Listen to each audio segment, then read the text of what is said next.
In a distant village, nestled between granite mountains and cut through by a gentle river that meandered between vegetable gardens and small vineyards, lived a lady named Antonia.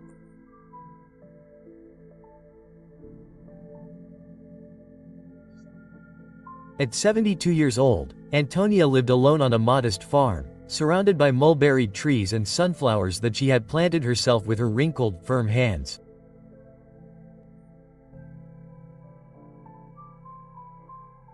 The house was small, with whitewashed walls and a constant smell of baked bread and dried rosemary hanging from the windows. Those who knew her said that her soul smelled like home, but there was someone who kept the lady company. A black and white mixed-haired goat with pointy ears and mischievous eyes, named Nicolau. Nicolau was not just a livestock animal, he was like a son to Antonia. She had found him abandoned as a baby on a rainy day, shivering and trapped between two rocks. The lady took him in with an old blanket and a bottle of warm milk, warming him in her arms while she prayed quietly, asking God for him to survive.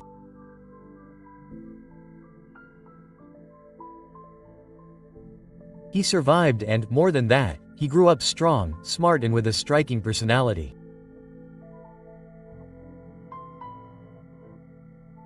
Tun and Nicolau developed a charming routine. Every morning, she would say her prayers sitting on the porch while he lay at her feet, ruminating with his eyes half closed. In the afternoon, he would follow her to the orchard and she would talk to him as if she were talking to a grandson. "Nicolau, you naughty boy, leave those grapes alone," she would say, laughing when he nibbled on the vines. At night, the lady would sing little melodies that she made up on the spot and he would sleep with his head resting on his rocking chair. It was a relationship of pure and simple love. Over time, however, the little goat turned into a robust and willful goat. His previously docile temperament became skittish and impulsive. Antonia, despite her patience, noticed that Nicolau no longer listened to her with the same attention. Instead of following her into the orchard, he would climb the property walls and venture into the neighboring fields.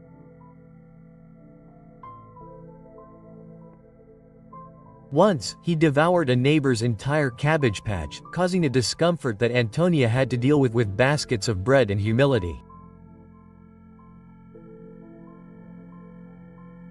One day, upon noticing that the gate to the pasture was not properly closed, Nicolau wasted no time.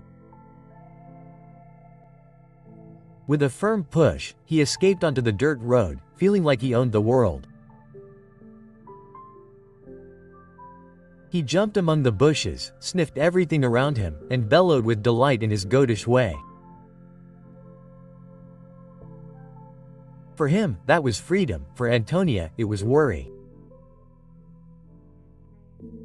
She went looking for him with a wooden stick and a scarf around her neck. Her pace was slow, but her heart was fast. She found Nicolau at the entrance to an abandoned pottery, licking the bottom of a sack of flour. "My son, what are you doing here?" she said firmly, but also tenderly. She tried to take him back, pulling on the rope tied around his neck, but the goat resisted. He grumbled, stamped his hooves on the ground and refused to obey. In the end, Antonia gave up on force and used what she knew best: love. She sat down next to him, stroked his back and began to sing the old melody that made him sleep.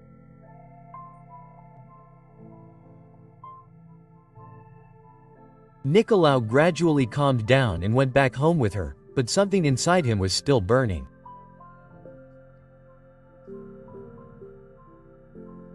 Pride was not easy for a goat accustomed to being pampered, accepting that he had to obey.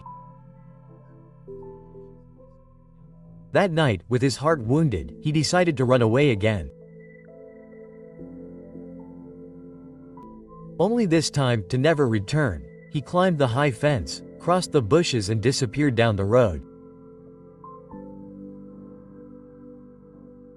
When Tun found out, he cried softly, sat on the porch where the rocking chair now creaked by itself in the wind, and said, "Lord, take care of him for me. Even if he has left me, I will never leave him in my thoughts." Quote. Meanwhile, Nicolau walked through unknown lands. At first, he felt free, proud of his decision. He saw a farm in the distance and ran towards it.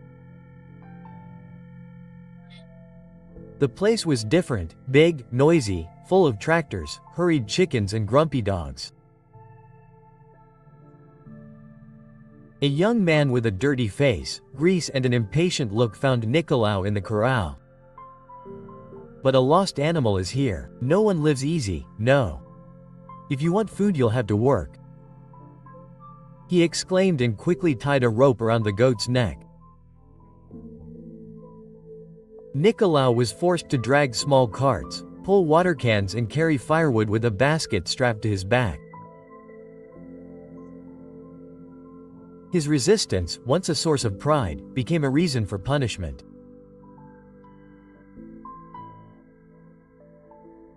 At night he slept in a dark corner of the barn, on dirty straw and without any affection, no lullaby, no caress behind his ears. As the days went by, longing settled in like a constant chill in his bones. He remembered the rocking chair, the smell of bread, Antonia's eyes full of faith, but even so his heart insisted on not going back. "I don't need anyone," he said to himself, biting the rope between his teeth. Deep down, he knew he was lying. With each kick he received, with each shout from the farm boy, the image of Antonia became more vivid. He felt the pain in his body and spirit. Nicolau began to understand that freedom without love is like a field without a fence, beautiful but full of dangers. The price of his choice began to weigh. His pride, however, still kept him away from home. Answer in the comments. Have you ever walked away from someone on impulse and only realized the value when it was too late? The weeks passed like dry leaves carried by the wind. The merciless time offered no respite for Nicolau's already tired body. Each day, the load seemed heavier and the shouts of that new farmer harsher. The goat that once hopped lightly between mulberry trees, now could barely plant its feet on the ground without trembling. The night lay in silence, without the breeze from Antonia's porch, without the sounds of the river singing softly while she baked bread and murmured psalms. He had exchanged the warmth of a home for the cold air of a world that did not know him. One gray morning, Nicolau tripped while carrying a bundle of dry branches. The impact made him fall sideways and the sound of the wood scattering on the ground echoed through the corral. The farm boy approached him furiously with a broom in his hands. "Get up, you useless thing," he shouted, striking him without mercy. It was the first time that Nicolau felt the pain of unjust violence. That was not a correction, it was a cruel punishment. The dry tone of the blow echoed in the silence that followed and the goat just closed his eyes. In the darkness that formed inside him, the memory of Antonia's sweet voice emerged clearly.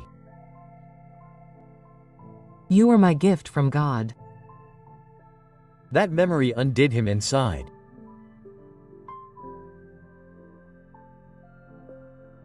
Tears ran down his muzzle, not because of the pain, but because he finally understood that he had left behind the only person who would never raise a hand against him.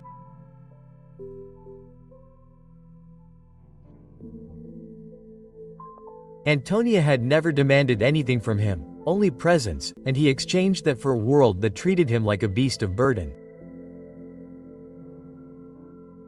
The freedom he had longed for so much was now his prison. What was pride had become shame. What was rebellion had turned into longing. That night, with the sky embroidered with stars and the silence heavy as stone, Nicolau made his decision. He would flee the farm. It didn't matter the path, the dangers, the cold or the hunger. He needed to go back. There were no more excuses or resistance, just the need to find Antonia again, to ask for forgiveness, to say with his eyes what he had failed to show with his actions.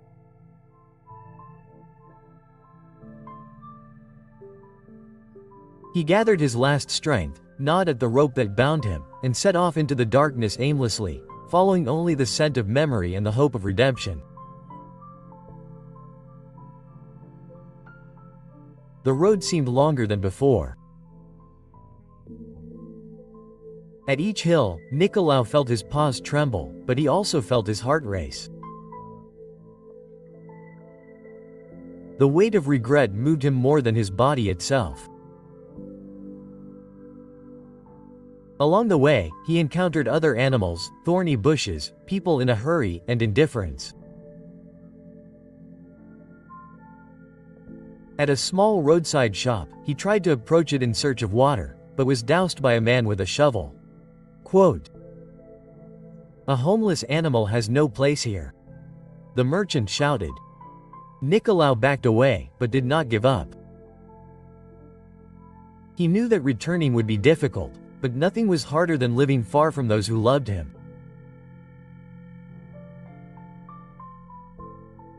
Hungry and exhausted, he found a smaller farm with a woman with gray hair but a firm expression. He approached slowly, without making a fuss, and lay down at the entrance to the corral. At dawn, the woman found him. Quote, well, where are you from, you lost soul?" Nicolau said. He looked into her eyes and she saw something in them that words cannot explain, a plea for help, a plea for direction. Without questioning too much, she offered him some water, a basket with leftover fruit and let him rest. When she saw him standing the next day, she pointed out the trail that led south. The road of the mulberry trees. Follow that way. It seems that your heart knows where it needs to go. And he followed. The trail seemed long, but something inside him burned like a coal. It was the desire to return, the longing to reconcile.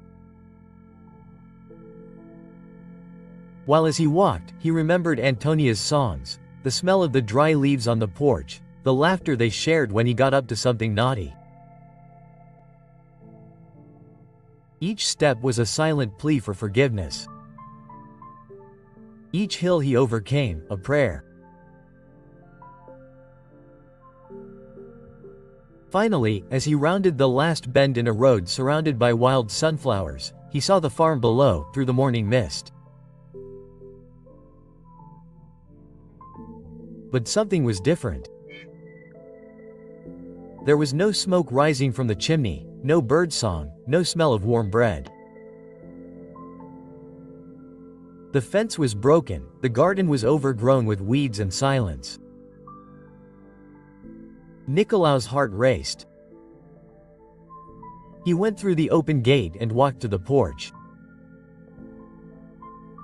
The rocking chair was standing there, motionless. An almost sacred silence dominated everything. He called out to Antonia with a restrained shout, as if asking for permission, but she didn't respond. The wind passed, carrying dry leaves, but not bringing their owner. With his snout, he pushed the half-open door of the house.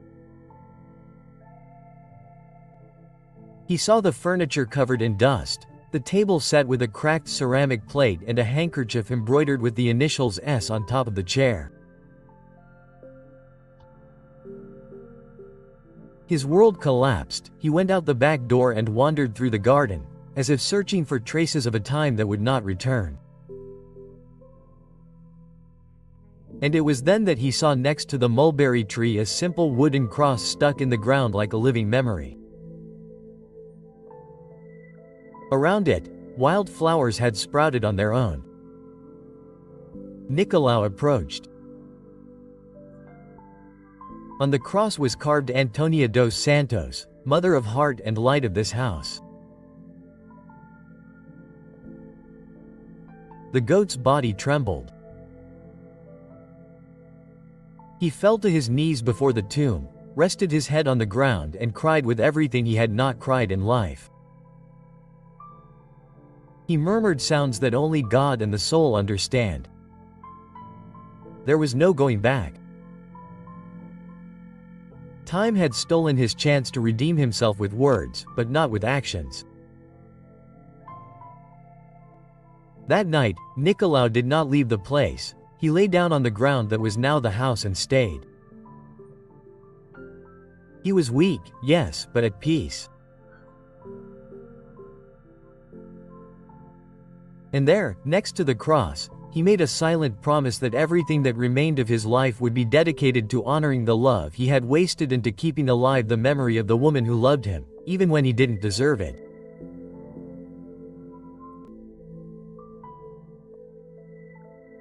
If this moment touched your heart, before we move on to the end of this story, I invite you to do something different.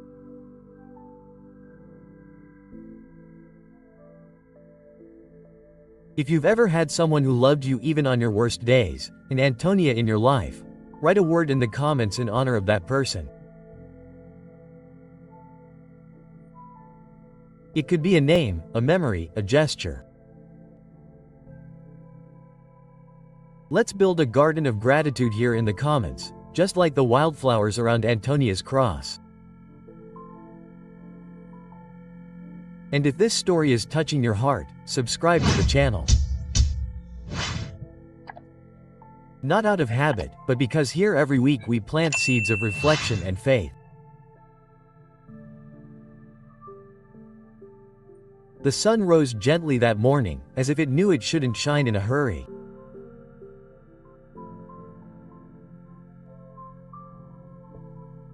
Its first rays crossed the top of the mulberry tree and lightly touched Nicholas' back, who still remained there and moving next to the wooden cross. His eyes were open, but their brightness was no longer the same. There was a silence in his soul, not of emptiness but of acceptance. He now understood what Antonia had always tried to teach with her actions. Love is not made of shouting, but of constancy. It is not noise, it is permanence. The days that followed were serene and solitary. Nicolau no longer wandered around the neighborhood as before.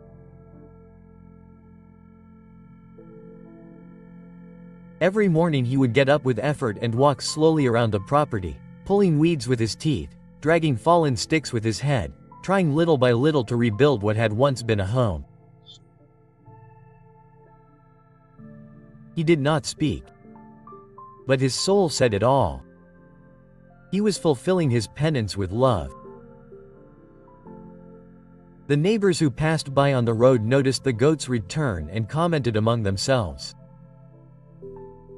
Yes, he came back alone and takes care of the house as if he were waiting for someone. Quote. In fact, he was.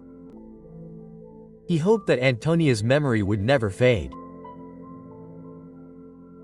He hoped that her kindness would blossom in other hearts. And, deep down, perhaps he was also hoping for a reunion beyond life, one where there are no more fences or distances. One day, at dawn, the neighbors were surprised by the even deeper silence that hung over the property. The sound of the small bell that Nicolau wore around his neck could not be heard. They approached the fence and saw him lying down, serene, with his nose resting on the ground next to the cross. There was no suffering or agony, just a sacred stillness. Nicolau had left, not from weakness, but from a mission accomplished. He had died of longing, perhaps, or of love in its purest form.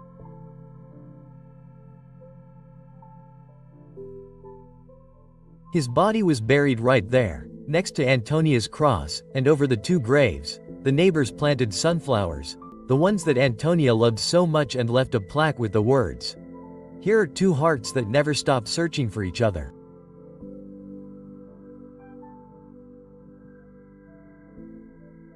Antonia and Nicolau, love beyond disobedience. The story spread not as gossip, but as a lesson. People came to visit the small sanctuary formed in the backyard of the farm.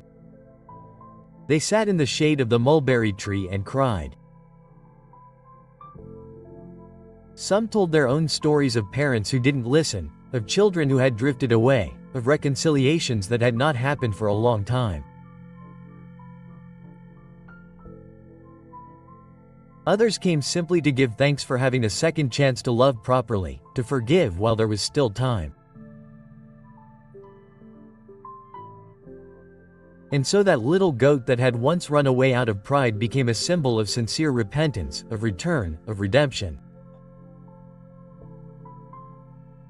That home that had been empty for a time became a home for healing memories.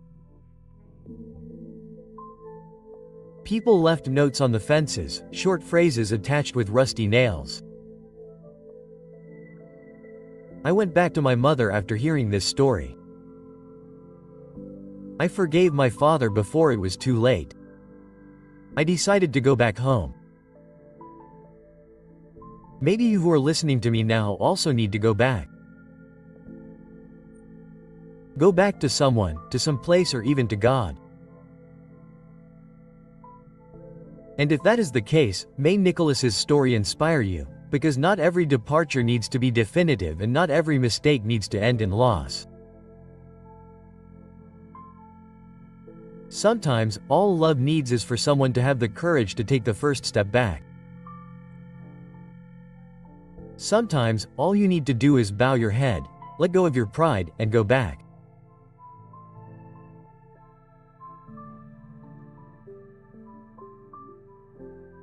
And even if it's too late, even if you've arrived at a closed door, transformation can still happen within you, because God is an expert in transforming tombs into gardens and pain into purpose.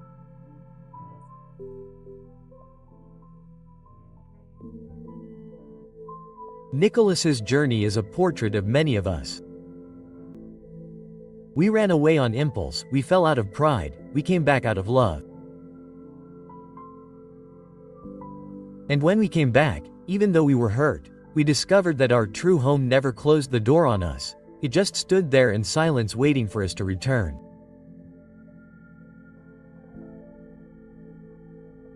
If this story touched you in any way, allow me to warmly invite you to join our community.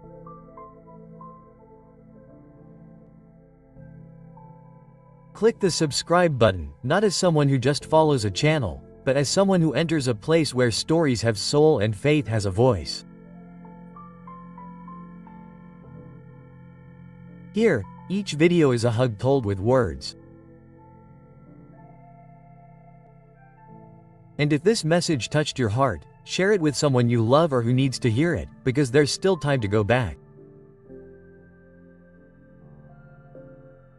Leave your story in the comments. When was the moment in your life when you needed to go back? Or maybe who was your Antonia? What gesture of love left such an impression on you that it transformed you? This is our space. Each of your stories helps build a community where people not only watch but feel.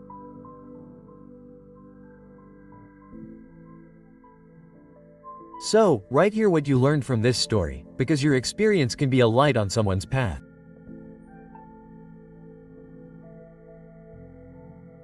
See you in the next video with more stories that are not only heard, but that are kept in your heart.